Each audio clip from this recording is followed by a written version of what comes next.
The death of my father came faster than I expected.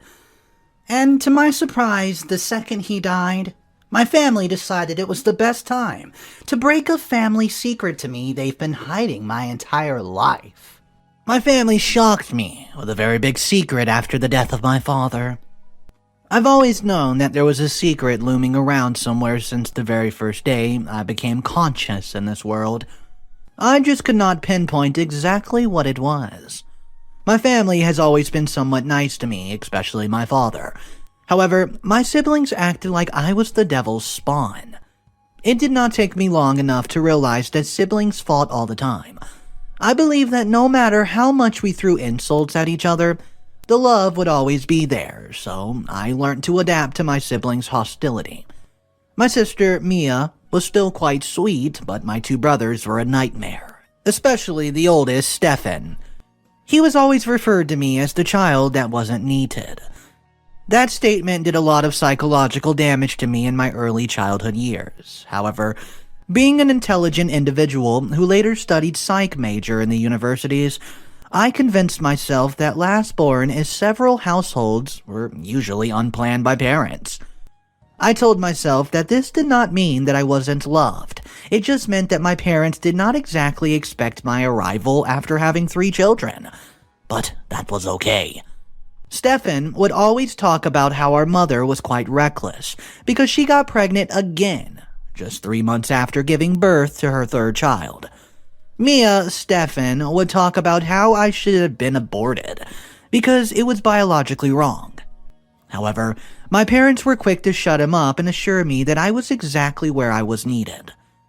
I didn't exactly take offense in his words. I've always had a thing for studying human emotions and behavior. It was my dream to become a therapist, so I learned just to deal with the human behavior. For several years, I used my 2 brothers, especially Stefan, as a sort of psychological experiment.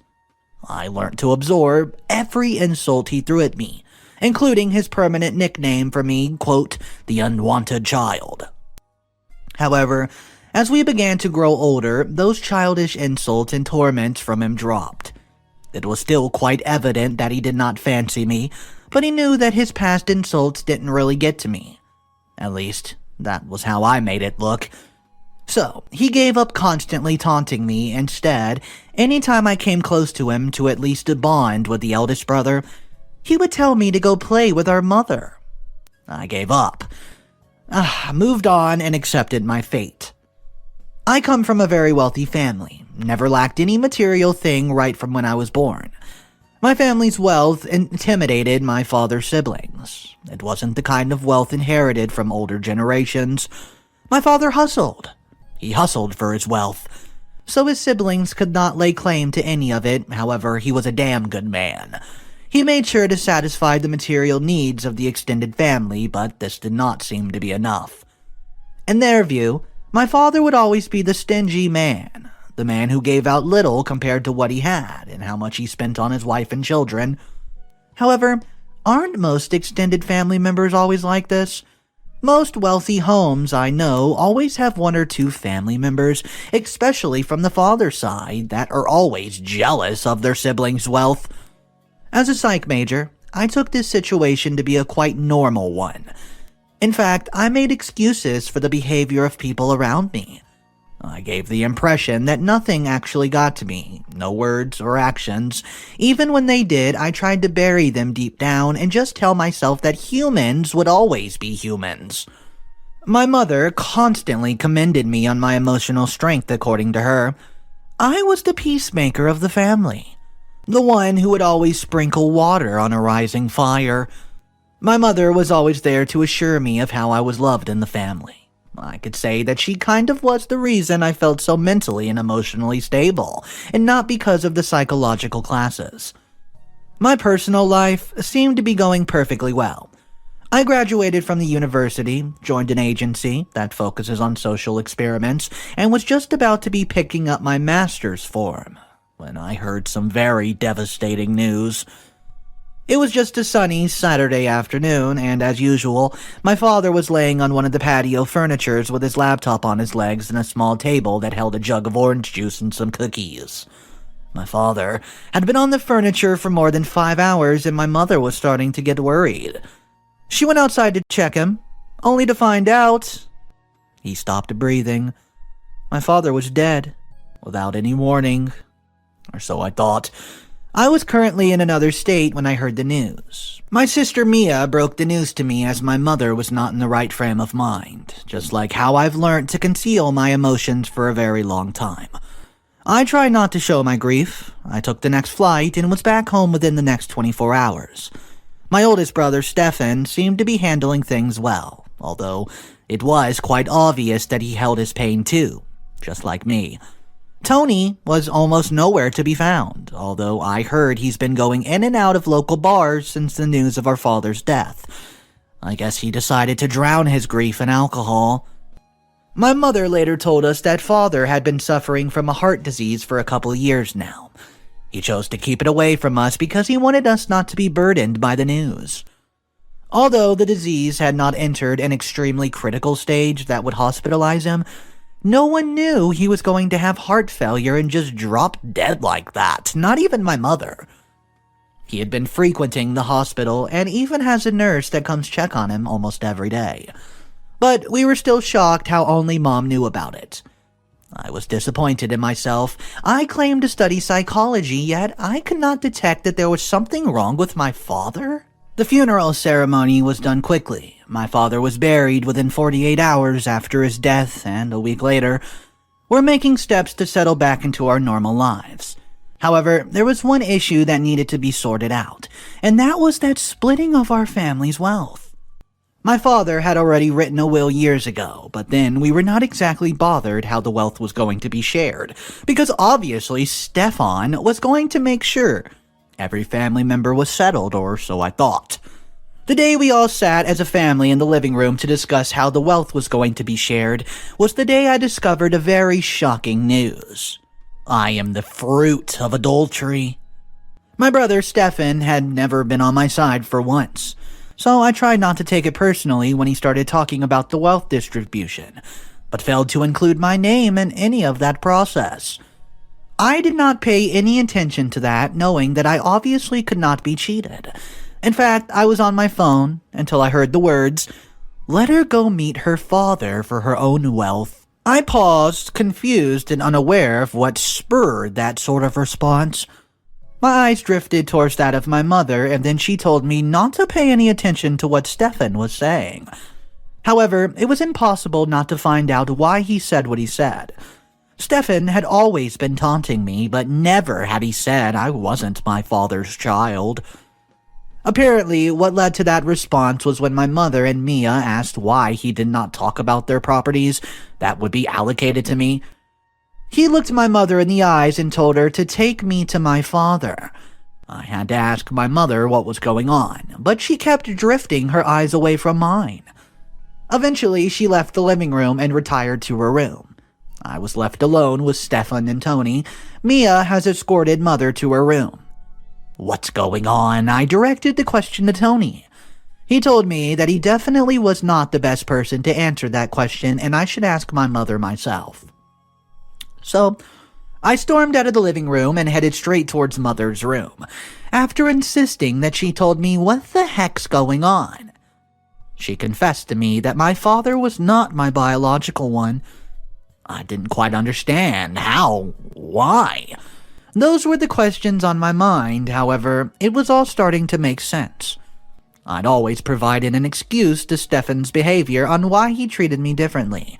I always had this feeling that there was this big old secret everyone except me knew about, so what was it? It was this. Mia entered the room. She heard my loud and angry voice, and the look on her face showed that she knew about it. "Does everyone know about this?" I asked Mia. "Yes," she calmly replied. She told me that everyone had known about it for a very long time. However, I needed more answers. The dots were not connecting, and I needed to know who my father was. I needed to know why my mother cheated. As a psych major, I've been taught not to immediately act out on my emotions. However, when my mother moved her lips just to tell me that she was sexually abused by her former boss, I just could not control my tears. I was the product of sexual assault. My mother, well, she was the victim. Apparently, she was the victim just 3 months after having her third child by her former boss. He called her one evening that there was a work emergency that needed to be settled. My mother complained that she was still on maternity leave and would resume with her third-born clocked 5 months.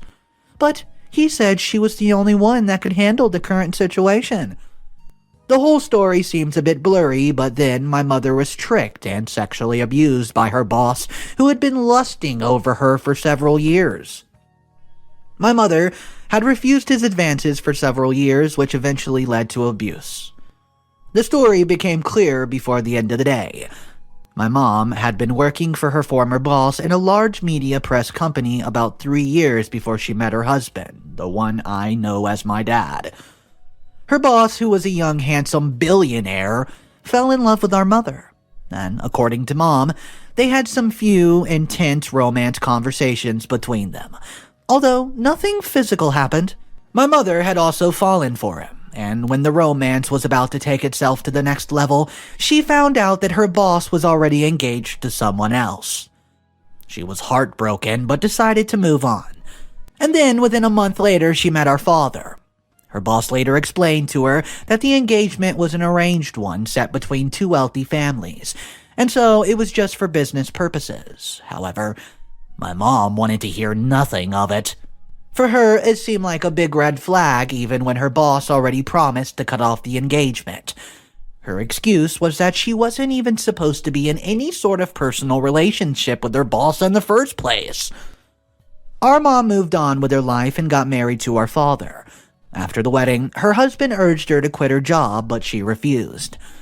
According to her, she wasn't the kind of woman who wished to be a housewife, and she wasn't going to quit her job just because her husband was wealthy. She was passionate and independent with the zeal to work for herself.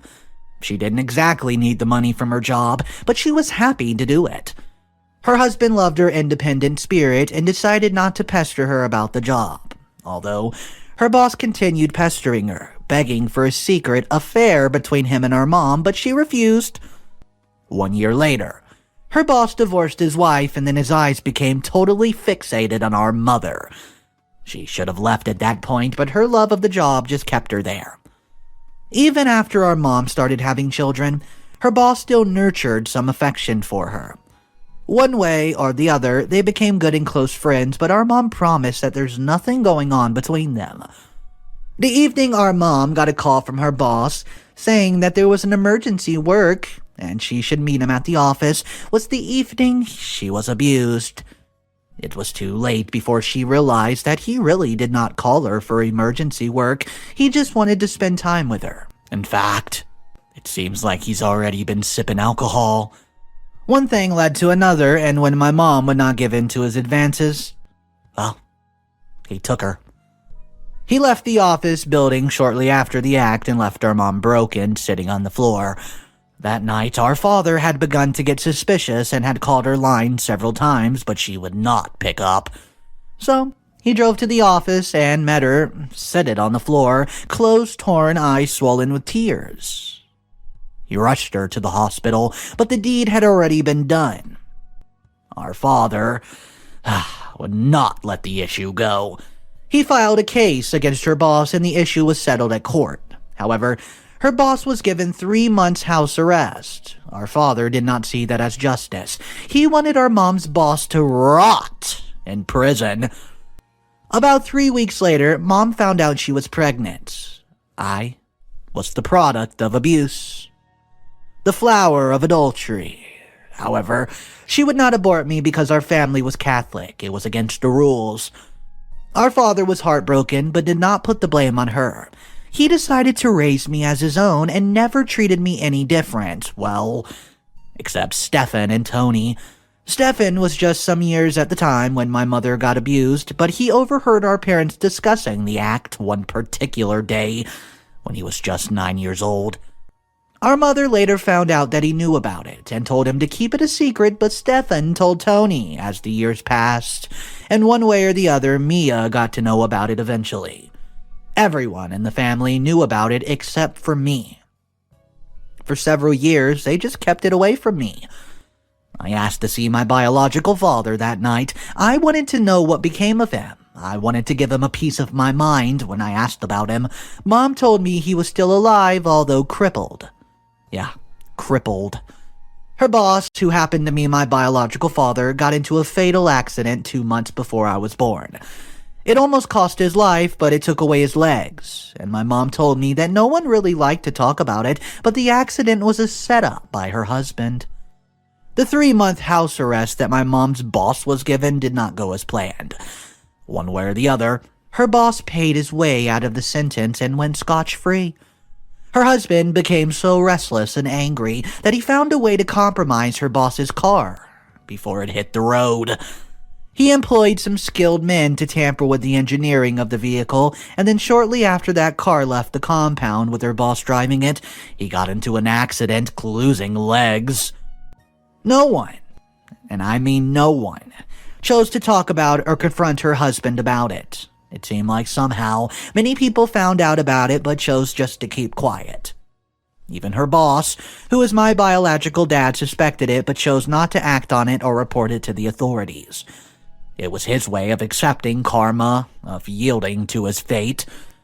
Few weeks after I got to know who my biological father was, I went to his home. A young woman named Dorcas welcomed me in.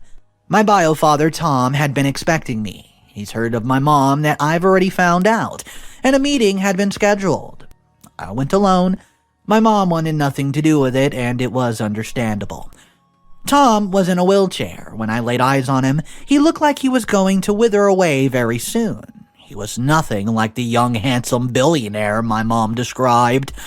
At least, that's how he used to look. Not anymore. Anna Vera. He said my name just like how everyone else called it. I wanted to hate him. I actually wanted to lash out. He violated my mom, and in no way would I ever call this man my father. My mom's husband would always remain my dad, biological father or not, I didn't care. Tom was just a dirty sperm donor to me, nothing more. He wasn't family.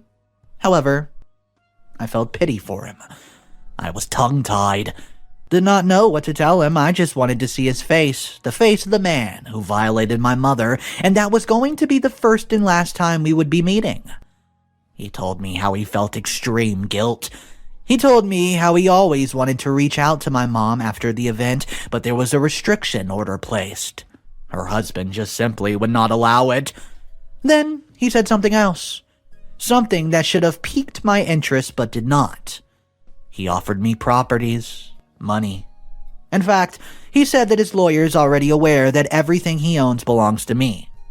I was his only child. He never had another child, however. I wasn't interested in his wealth. I wanted nothing of his. I left his home and vowed not to see him again. My older brother might be contemplating on how to cheat me out of my family's wealth, but I did not care, because I had some money of my own and I was content. The man I acknowledged as my real dad loved me very much. He never made me feel any less loved, and he knew I wasn't his, yet he treated me like his. About a month later, after the death of our father, the family lawyer called me to discuss some of the other money my mom's husband stashed for me, in case I was going to be cheated out of the wealth. Although my mom would not allow it, then, again, Stefan was so intimidating. Somehow my dad knew after he died the truth about my real father was, and it would come out. He knew my eldest brother Stefan was going to burst that bubble. The lawyer also gave me a note from my dad, and as I read the note, tears streamed down from my eyes. My father wrote about how he loved me, and will always love me. In his eyes, I was his daughter, and nothing was ever going to change it. Absolutely nothing. I cannot imagine the amount of emotions